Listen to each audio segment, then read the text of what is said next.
Are we on? Welcome to the New Earth portal. We are always on.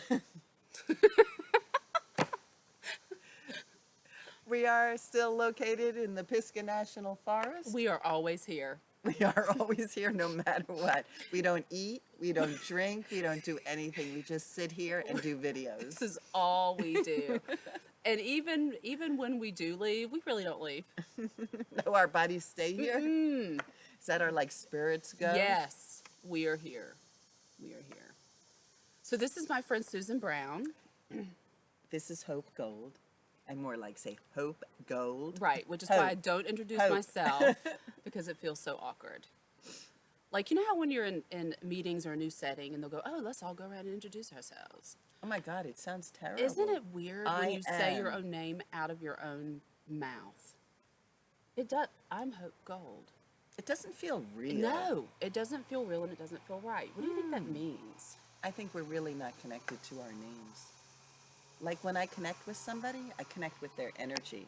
Like I could talk to somebody for half hour, an hour, maybe even sometimes I've talked to people for a whole day, not even knowing their names, because it doesn't really make a difference. I'm just going on the energy of them and how I feel with them and connect with them, and it doesn't have anything to do with it. Unless afterwards, if I want to connect with them and see them afterwards, it's like, oh yeah, what's your name?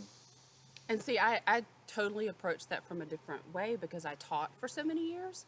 And so when I would have students, and I was in church work, so it became very important that you caught people's names and remembered them. Like as fat, you couldn't be bad with names. Like you had to remember them quickly. And I think names carry vibrations. So our names are like vibratory representations of who we are as souls. So I tend to catch names because then my little brain goes, what's the vibration Interesting. with that name? But then I totally agree with you too, that it's about the essence of the person as But well. I guess that's the important part is like everybody does it differently. You know, there's no one way to do it. Right. It's all right and perfect. So I'm just going to keep introducing Susan. And I will introduce Hope, as she says her name, Hope. Susan. Susan. Maybe I'll Maybe do I it in a should different change my dialect name. each time. Yeah, you could. Or just become a symbol. And then I could just be like, this is. This is, well, that's what we are, just the essence We are. of being. I like that. I like that. But we're not really here to talk about that today. No. No. We want to talk about spirit guides. Oh my God. This is a fascinating topic for people. Yes. It really is. I remember the first time when I started getting into learning about tarot cards, or people call it tarot cards, and Reiki and all that stuff. And I was like so interested in, at that point, it was connecting to my higher self. Right. And I did a journey to connect to my higher self. But I remember the first time I did it, I saw nothing. I went on this journey and it was totally black, and everybody else in the room was going, oh, I saw flowers and I was going through and this and that. And I was like going, I saw black. That But would my- be me. For years, that would have been me too. But my actually. teacher said, she said, it doesn't make a difference. You just still feel the energy of it. That's a good point. So you get to feel the energy, even though I didn't see anything, I'm still getting download information from my guides. But it's not verbal, it's not, right. there's no pictures, nothing. Right. And again, it goes back to how you meditate and how you receive information is really going to be unique to you. For sure. I We agree. have to get people out of the mentality of there's one formulaic way to do it. And if it doesn't happen in that way, then it's not happening for you. Because I Right. was stuck in that for so long. Well, and- speaking about, like guides. But back to guides. Yes, speaking about guides, but I know maybe it's a different category, but also guardian angels. That was the first, and I don't, guardian angels is so open. You can use many different words. For right. me, Right. I'm non-religious in any sense. I'm really more about connecting to the earth and my heart and Right. truth and gratitude and compassion. But where did I go on there? Well, my experience with guides has been they feel to me, and I've heard other people say this too, that guides are a slightly different vibration or energy than angels. So I've worked with angels and I've worked with guides. They do tend to come in separately in different ways. The vibrations do feel differently. Guides tend to be a little more intimate, I think, with our soul paths. They really contract out to be with us in any particular incarnation. They can be people in our soul groups that we've been in incarnations with before, and they happen Like to you not, and I?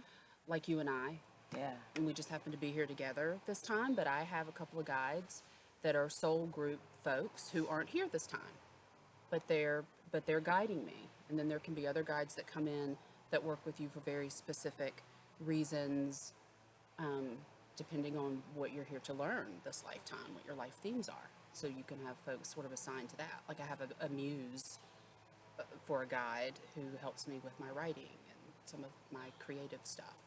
Like she tends to come in and give me advice on things like that. And they have names. So usually if I'm reading for folks, I can tell them the names of their guides. They take on certain personas. Sometimes that's to have a particular affect. I've only really at the beginning connected with my guardian angel. That was my first. But you know what? The thing was, I never knew it was my guardian angel. I used to hear my name, and I used to hear Susan, Susan, Susan. And all I knew at that point in that time of my life was that I should pay attention. Right. So I'd be running around, I'd be Right. working in the restaurant, and all of a sudden I heard Susan, Susan. And I'd turn around and I'd have to notice something.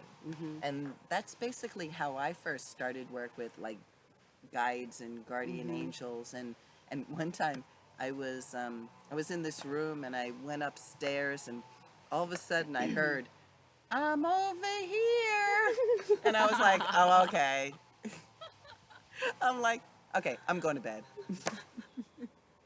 So do you? I So didn't do you know how to think react to Do you that. think it even matters? Like some people go their whole lives, and depending on their culture or how they're raised or what religious affiliation they have, they may never tune into the fact that there are guides there at all because their language systems might just be, hey, there are angels, or it's just one God, or it's Jesus, or it's Allah, or so. Do you? So why has it been beneficial to you to kind of know who your guides are and to know that that even exists?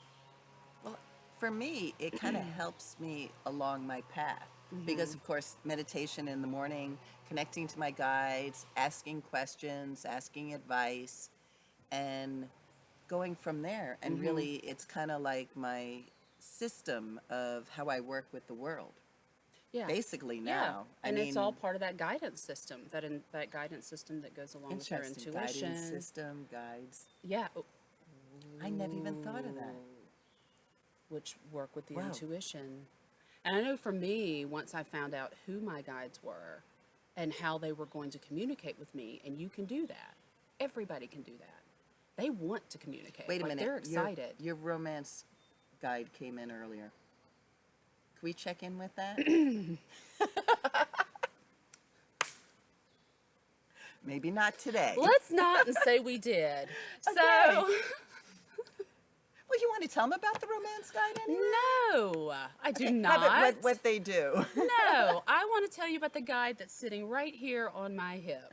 Okay, who's there? Male. Knock, knock, who's there? Yeah, male. Male Okay. energy. And I'm pretty sure it's a friend of mine who's passed on a few years ago. And that is also, you can also pick up guides that way. So if there are people in your lives who pass on and transition, they can come back and guide you during the course of your life. That's So true. he came in and actually had a seat. So he's sitting right here. He's making sure we're doing all right. Yeah, he was kind of poking me in the hip so I would know that he was here. But I know for me, figuring out how to work with the guides, I can tune into their messages more. And they will come, they come in all throughout the day and will just give me pieces of information, and they'll comfort you. They can move energy too. That's another thing. Is they can remember we were walking the other Yes. day, and I had run into somebody and was talking to her precious young woman, and there must have been something up, and I had picked up some kind of grief or energy from her as an empath. And we were walking, and I was like, oh my God, I've got all this muscle pain. I don't think it's mine. And we're chatting about it, and all of a sudden, my guides came in. I had an angel in this hand, guides over here, somebody came in here, and I literally could feel them move that energy out. So they can help you in so many different ways. You know, and that comes into another topic, which is empathic, which we'll get to it sometime. 'Cause Yes. that is just, it's just amazing. Empathy You know, and empathic abilities. yep. And you know what the thing is again, everybody is empathic. Everybody's You know, intuitive and it's everybody's empathic. right. Yes. And it just focusing on it and knowing that it's there. Or, you know, and so we'll get to empathic. Yeah. But it's very exciting. Yeah. Yeah. It's very exciting. So how can they work with their guides, like a simple step to I kind would of... say the number one way to start noticing that they're around is to go back to the synchronicities. Ask for signs and ask for synchronicities, because that's one of their big jobs, is they will bring that stuff to you. So if you've got something going on and you need a sign that you're on the right path, or that this is the right thing for you or not, ask for a sign. They will put a song on the radio and the lyrics will be perfect. You'll wake up with the song in your head. I do that all the time. And we'll go look up the lyrics and be like, all right, they're talking to me. Look for the number sequences.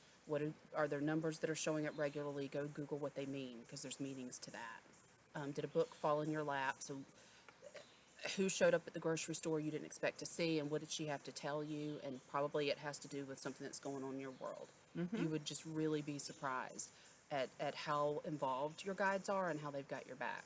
And even like for me, the way I also look at it is, you know, all of a sudden an animal, you know, crosses your Yes, path, or a animals. deer, or Yes. like you with the beetle yesterday. Oh Oh my God. my gosh, You thought it was dead. Thought a beetle landed on my knee, and I thought it died on my knee. And it hit the ground and stayed down there for an hour playing dead. But nature is another Nature great is way huge. to connect with your guides as Right. far as asking questions. When I first started, I used to ask the trees. And then sometimes I'd ask a question and I'd see the tree like bowing down like this, or you'd see a face in the tree, or I mean, the Yes. most amazing thing is where we'll get into spirit animals, as far as messengers. Well, I have Because- friends who have elementals as guides. Actually, now that you're bringing that up, I have a friend, and you know who you are, and she has a tree spirit as a guide. So anything Absolutely. is possible. Anything is possible. And I can do readings for folks. I can kind of tell you who your guides are. I can kind of tell you how they're showing up and what they look like and why. Susan can channel her guides. You know, there are different ways to be in touch with these forces that are at work just for us. We are so blessed with that. We are. And they are a little different from angels. So we'll do angels, like that'll be a whole different video. But they really are out there just for us. So ask for signs, ask them to show up. They are just waiting to do that. And whether you acknowledge them or not, they're still there doing their thing. But it's just a beautiful addition to your lives, and just knowing that you're divinely taken care of, you know? And you said also like to notice it. So if you start noticing that one little thing, more things happen, and more things That's right. just like That's everything right. else. And Exactly. then all of a sudden you're kind of like living in this divine plan with synchronicities and intuition and being empathic and living from the heart. It just is. You're in the new earth. Yes. I'm telling you. That's Welcome what it to the is. new earth. Welcome to the new earth. Okay, so I think we're good. I think we're good. Give us some feedback on guides, and let Yes. us know if you need us. And go find a forest near you and ground, and put your bare feet on the ground for a little bit and be at one with nature, because we cannot encourage you to do that enough. Awesome. Saying goodbye from the Pisgah National Forest.